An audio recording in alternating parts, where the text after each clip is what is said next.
안녕하세요. 시골 목사입니다. 오늘은 아모스 3장을 살펴보시겠습니다. 본장에서부터 본서의 새로운 단락이 시작이 됩니다. 지금까지는 열방과 이스라엘에 임한 하나님의 심판을 기록한 데 비해 본장에서부터 6장 14절까지는 이스라엘에 대한 설교 3편이 기록되어 있습니다. 본장은 그 첫 번째로서 이스라엘에 임할 심판의 타당성 내지는 필연성을 제시합니다.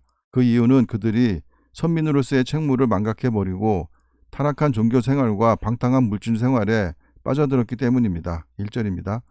이스라엘 자손들아, 여호와께서 너희에게 대하여 이르시는 이 말씀을 들으라. 애굽 땅에서 인도하여 올리신 모든 족속에 대하여 이르시기를, 모든 족속은 이스라엘 12지파를 말하는 것입니다. 2절입니다. 내가 땅의 모든 족속 가운데 너희만을 알았나니 그러므로 내가 너희 모든 죄악을 너희에게 보응하리라 하셨나니, 하나님의 징계는 택한 백성 이스라엘에게는 사랑의 표현일 것입니다. 3절입니다. 두 사람이 뜻이 같지 않은데 어찌 동행하겠으며, 이 말씀을 반대로 보면 하나님과 아모스는 뜻이 같아서 징계에 대해 예언을 한다는 것입니다. 4절입니다.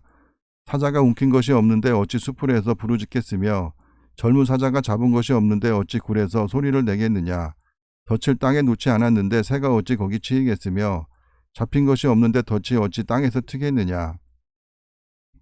성읍에서 나팔이 울리는데 백성이 어찌 두려워하지 아니하겠으며, 여호와의 행하심이 없는데 재앙이 어찌 성읍에 임하겠느냐. 4절에서 6절까지의 말씀은 원인이 있기에 징계나 심판이 임한다는 것입니다. 7절입니다. 주 여호와께서는 자기의 비밀을 그종 선지자들에게 보이지 아니하시고는 결코 행하심이 없으시리라. 하나님의 심판에는 그에 앞서 항상 경고가 있었는데, 노아 시대의 홍수 심판도 그러했고 소돔과 고모라가 멸망할 때도 그러했습니다. 8절입니다. 사자가 부르짖은즉 누가 두려워하지 아니하겠느냐. 주 여호와께서 말씀하신즉 누가 예언하지 아니하겠느냐. 이 말씀은 아모스가 이스라엘 멸망을 선포하지 않을 수 없는 심정을 털어놓고 있는 것이거나 아모스의 예언에 대한 정당성을 끌어내는 문학적 기법으로 보입니다. 9절입니다. 아스돗의 궁궐들과 애굽 땅의 궁궐들에 선포하여 이르기를, 너희는 사마리아 산들에 모여 그 성 중에서 얼마나 큰 요란함과 학대함이 있나 보라 하라. 아모스가 이스라엘이 가장 풍요롭고 부강할 때 애가를 지었기에 사람이 높아졌다고 생각할 때 조심하고 겸손해져야 할 것입니다. 10절입니다. 자기 궁궐에서 포악과 겁탈을 쌓는 자들이 바른 일 행할 줄을 모르느니라. 여호와의 말씀이니라. 지도자들이 정의와 공의를 버렸다는 말씀입니다. 그러므로 주 여호와께서 이와 같이 말씀하시되, 이 땅 사면에 대적이 있어 내 힘을 쇠하게 하며 내 궁궐을 약탈하리라.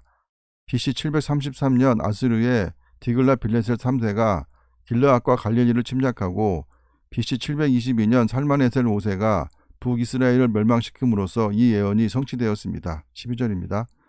여호와께서 이와 같이 말씀하시되, 목자가 사자 입에서 양의 두 다리나 귀 조각을 건져낸 것 같이 사마리아에서 침상 모서리에나 걸상의 방석에 앉은 이스라엘 자손도 건져냄을 입으리라. 이스라엘은 하나님의 공의로운 심판에 따라 철저히 파괴를 당하겠지만 그들 가운데 일부는 남게 된다는 사상이 깔려있는 말씀입니다. 13절입니다. 주 여호와 만군의 하나님의 말씀이니라. 너희는 듣고 야곱의 족속에게 증언하라.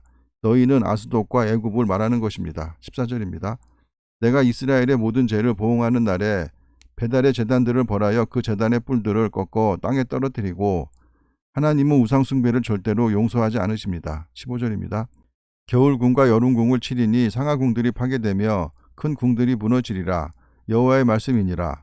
아모스가 예언하던 당시 상류층 사람들은 계절마다 거처를 바꿔가며 호화로운 생활을 하였다고 합니다. 아모스 3장을 통해 우리는 이스라엘의 지도자들이 공의와 정의를 버리고 겁탈과 포악을 일삼았음을 알 수 있었습니다. 사람이 지위나 신분이 높아지면 내려올 때를 생각해서 늘 처신을 올바르게 해야 할 것인데, 그러기 위해서는 하나님의 말씀을 늘 묵상하며 살아야 할 것입니다. 감사합니다.